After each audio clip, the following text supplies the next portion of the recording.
mungkin bahasa itu, maka saya bilang nggak apa-apa kalau sudah diterima sebagai bahasa Brunei, bahasa Indonesia, bahasa Malaysia, apa saja. Tapi letak saja perkataan Melayu di sana, bahasa Melayu Malaysia, bahasa Melayu Indonesia, bahasa Melayu Brunei, dan setiap bahasa itu ada kekuatannya. Contohnya bahasa Indonesia itu satu bahasa yang sudah lebih terbuka daripada bahasa Melayu Malaysia, dan banyak kosakatanya lebih banyak di bahasa Melayu Indonesia berbanding dengan bahasa Melayu Malaysia. Dan ini maka nasionalisme kita haruslah dikolonisasikan sehingga kita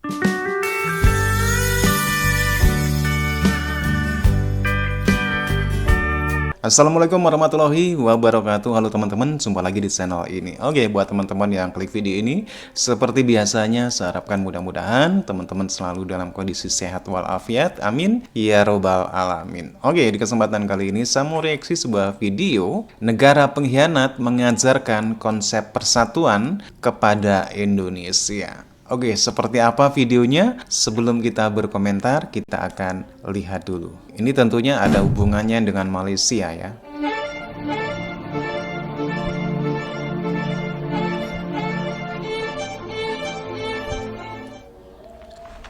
Jangan lupa di subscribe ya, kata per kata dikunjungi. ini sebetulnya bulan merdeka, dan dalam social science sendiri, dalam FISIP ya, ada pergerakan, ada movement, ada mobilisasi untuk memerdekakan bidang ini dari Eurocentrism ya, untuk mendekolonisasinya mempunyai 5 dimensi.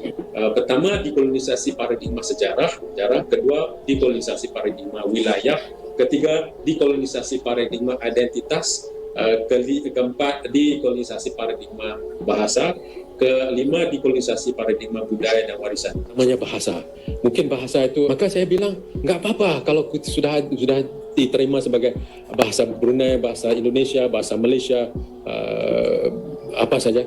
Tapi letak saja perkataan Melayu di sana, bahasa Melayu Malaysia, bahasa Melayu Indonesia, bahasa Melayu Brunei, dan setiap bahasa itu ada kekuatannya. Contohnya bahasa Indonesia itu satu bahasa yang sudah lebih terbuka daripada bahasa Melayu Malaysia, dan banyak kosakatanya lebih banyak di bahasa Melayu Indonesia berbanding dengan bahasa Melayu Malaysia. Dan ini maka nasionalisme kita haruslah dikolonisasikan sehingga kita mengangkat rumpun sebagai identitas kita bersama, identitas nasional kita.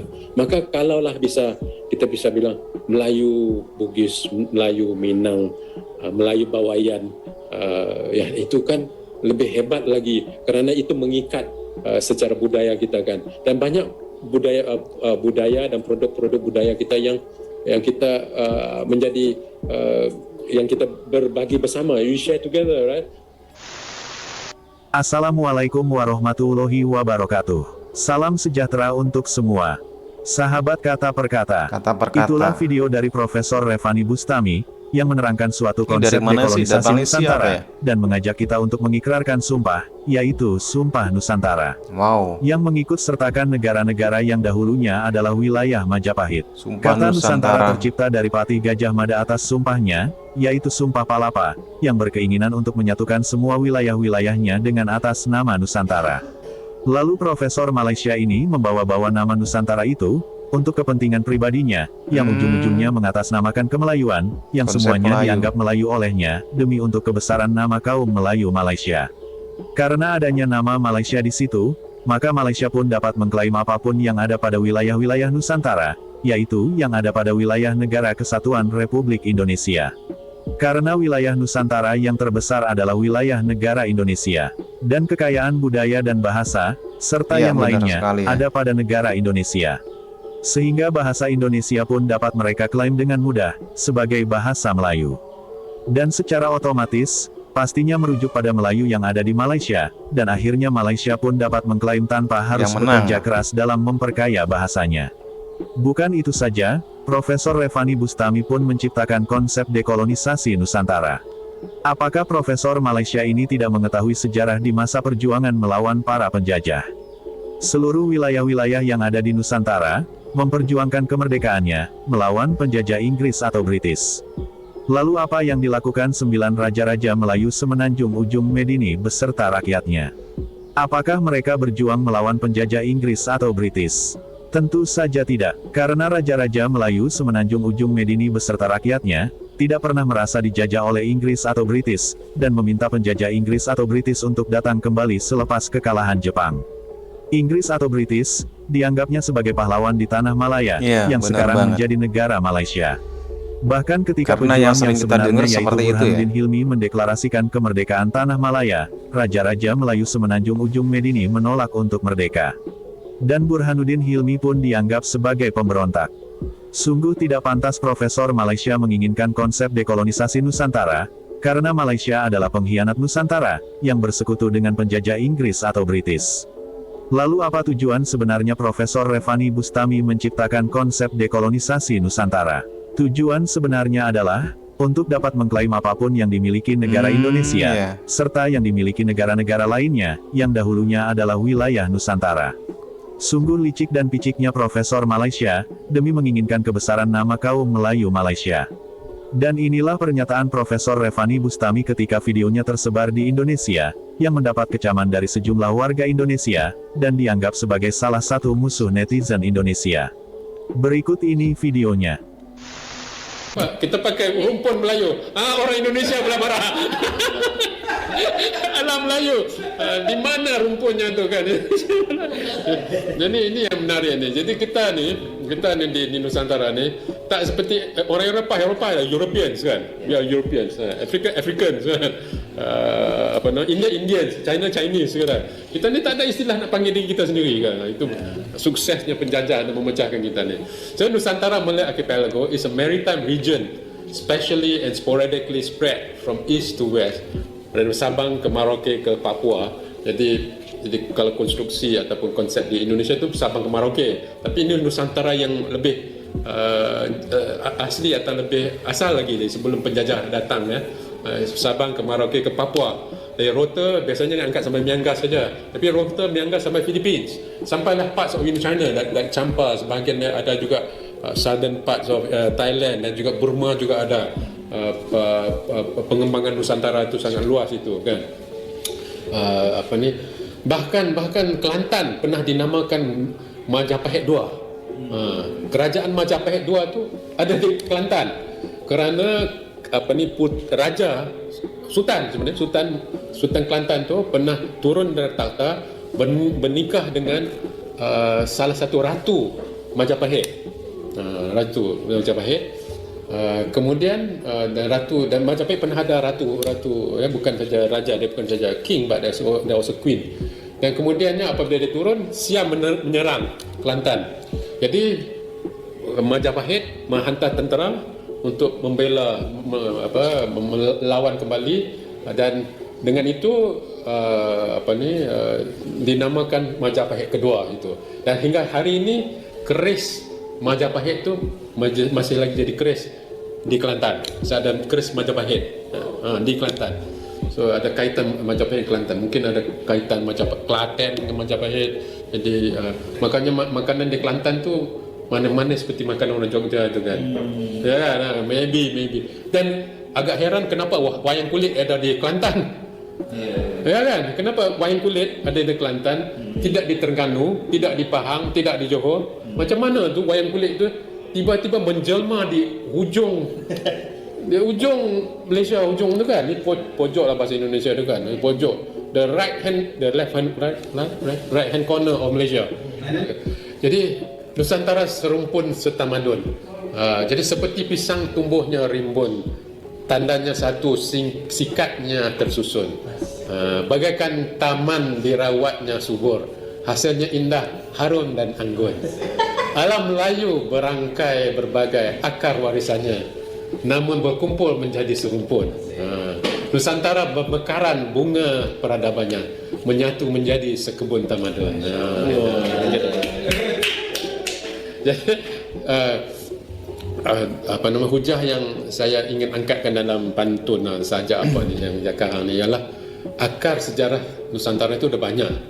Dia tidak bermula dari Sriwijaya, tidak bermula dari Majapahit, tidak pada kerajaan Melaka, tidak by the way, kerajaan Melaka bukan kerajaan yang tertua di Malaysia kan, ada apa namanya, Langkah Suka lebih tua, 100 years before apa itu ada sudah. So itu satu lagi. Jadi the north dari utara pun ada akar Nusantara juga, tidak banyak akar, tapi mereka berkumpul seperti serai itu kan, berkumpul menjadi Nusantara. Dan ada suku Melayu, ada rumpun Melayu, ada mahawangsa Melayu, ada alam Melayu. Itu juga menjadi satu narasi yang menarik juga itu kan.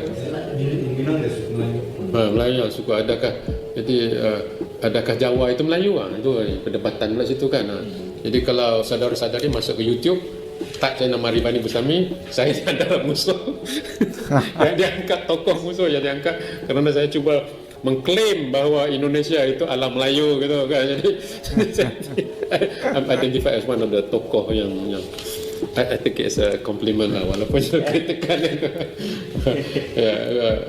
Apa namanya? So ini apa namanya? Musuh netizen Indonesia katanya. Perspektif keserumpunan ya. Itulah cacat pikir mayoritas profesor Malaysia, yang penuh dengan dongeng halusinasi alam Melayu, yang selalu mereka damba-dambakan. Profesor Revani Bustami mengkaitkan sejarah Nusantara sangatlah terlalu jauh. Profesor Revani Bustami janganlah mengukur sejarah dari sejarah Nusantara pada masa kerajaan terdahulu, seperti kerajaan Sriwijaya atau Majapahit. Seharusnya Profesor Revani Bustami melihat dan mengukur dari sejarah penjajahan Inggris, atau sewaktu penjajahan Jepang, yang hengkang dari wilayah-wilayah Nusantara. Pada ketika itu, seluruh wilayah-wilayah Nusantara memberikan perlawanan terhadap penjajah Inggris. Lalu apa yang dilakukan 9 raja-raja Melayu tanah semenanjung pada masa itu? Jepang kalah dan Belanda tidak mengiktiraf kemerdekaan Indonesia, tetapi orang dia Indonesia terus berjuang sehingga Belanda telah kalah. Mereka telah mengisytiharkan kemerdekaan penuh Indonesia. Mereka menentukan Pancasila. Sama juga dengan perjuangan di Melaya. Dr. Burhanuddin Hilmi telah mengisytiharkan kemerdekaan negara kita pada 2 Ogos 1945 di Hotel Majestic depan kereta api. Dan orang Melayu menentang kemerdekaan. Siapa kata orang Melayu nak merdeka? Orang Melayu menentang kemerdekaan yang telah disahkan oleh Dr. Burhanuddin Hilmi. Mereka menentang. Mereka panggil British datang balik. Wahai master, kami telah ada orang yang merdeka. British datang kembali. Orang Melayu jemput British datang kembali. Dan kata British, bukan orang ini yang saya beri kemerdekaan pada kamu. Kamu saya akan beri kemerdekaan. Sebab orang itulah sang komunis. Sampai hari ini Dr. Burhanuddin Hilmi dalam sejarah kita disebut sebagai komunis. Inilah perjuangan yang sebenarnya, tuan-tuan. British mengetahui sekiranya ulama yang mendapat kemerdekaan, dia akan dihalau keluar daripada bumi ini. Sebelum dia kalah, sebelum dia dihalau, dia mencari proksi. Proksinya diberikan hadiah kemerdekaan. Mereka yang tidak pernah berjuang. Tuan-tuan yang saya hormati, kalau kita nak tahu siapakah pejuang negara kita, mereka yang dibenci oleh British, yang ditangkap oleh British, yang dibunuh oleh British, yang dihalau British, itulah pejuang sebenarnya. Yang pakai tie macam saya, pakai coat macam saya ni, yang pakai tie macam saya, itu petualang, bukan pejuang. Dan harga kemerdekaan kita sangat besar, tuan-tuan. Akhirnya alhamdulillah kita merdeka. Merdeka. Merdeka. Soekarno tidak pernah melepaskan tangannya. Merdeka. Kita yang punya ini. Tetapi orang Melayu sangat bersedih. You will suffer if British go. Jangan kita merdeka. Siapa kata orang Melayu nak merdeka? Straight Time menyatakan orang Melayu menentang kemerdekaan. Lebih-lebih lagi orang Johor. Orang Johor tidak ingin merdeka. Siapa nak bayar gaji kita? Kalaulah tentera datang menyerang kita, siapakah nak tahankan negara kita? Kalau tak ada British, siapa nak buat kemajuan negara kita? Kita jarum pun tak boleh buat lagi. Siapa kata orang Melayu nak merdeka? Mari kita kenang kembali pejuang-pejuang ulama yang ingin merdeka, tetapi sebahagian bangsawan kita masih selesa dengan British. Inilah sejarah barangkali yang kita harus kenang kembali. Siapakah petualang, siapakah yang berjuang untuk merdeka? 9 raja-raja Melayu semenanjung ujung Medini, pada masa itu bersekutu dengan penjajah Inggris, dan enggan untuk merdeka, enggan melakukan perlawanan, enggan untuk memerangi penjajah Inggris, karena takut mati sebelum berperang. Bahkan ketika ada seseorang yang mendeklarasikan kemerdekaan Malaya, yang saat ini menjadi negara Malaysia, Orang tersebut dianggap sebagai pemberontak atau komunis, dan para kaum Melayu Semenanjung beserta para raja-raja Melayu Semenanjung melaporkannya pada penjajah Inggris atau British. Ketika pada saat itu tentara Inggris atau British datang, para tentara penjajah disambut dengan gembira oleh masyarakat Melayu Semenanjung. Kaum Melayu Semenanjung Ujung Medini beserta para raja-raja Melayu Semenanjung adalah para pengkhianat Nusantara yang sesungguhnya. Jadi, janganlah menyalahkan para penjajah yang telah memisahkan wilayah-wilayah Nusantara. Salahkanlah para kaum Melayu Semenanjung dan para raja-raja Melayu Semenanjung Ujung Medini, yang tak mau bersatu untuk melawan para penjajah Inggris, ketika ada kesempatan untuk bersatu kembali. Jadi bukanlah para penjajah yang memisahkan wilayah-wilayah Nusantara, melainkan Malaysia lah yang ingin memisahkan diri dari wilayah-wilayah Nusantara. Untuk itu, sangatlah tidak pantas, jika Profesor Revani Bustami menginginkan konsep dekolonisasi Nusantara, karena Malaysia adalah negara yang dahulu menjadi pengkhianat Nusantara. Cukup sekian pembahasan kali ini. Jika Oke ada teman-teman, kalimat ya serta demikian satu buah video dari Kata Per Kata channel. Jangan lupa di subscribe, dikunjungi satu buah video yang mengulas tentang sejarah dalam hal ini yang ada hubungannya dengan Indonesia, Malaysia, dan kawasan Asia Tenggara yang sering mereka sebut sebagai alam Melayu. Satu hal yang dibahas oleh Profesor Malaysia yaitu dekolonisasi Nusantara. Dari melihat video tadi bahwasanya Malaysia masih berambisi untuk bisa memakai kata memelayukan semua daerah yang ada di kawasan Asia Tenggara. Bahasa mereka labeli dengan Melayu, dan semua kawasan yang ada di Indonesia ini dilabeli dengan Melayu. Sementara definisi rumpun Melayu di Malaysia itu pun menurut saya salah, karena Melayu dalam definisi di Malaysia, Melayu itu harus berbahasa Melayu, mengamalkan adat istiadat Melayu, dan Melayu itu harus beragama Islam. Inilah definisi yang salah ketika Malaysia mengatakan kalau seluruh kawasan di Asia Tenggara, Indonesia, Filipina, dan lain-lain itu adalah rumpun Melayu ataupun dimasukkan dalam alam Melayu.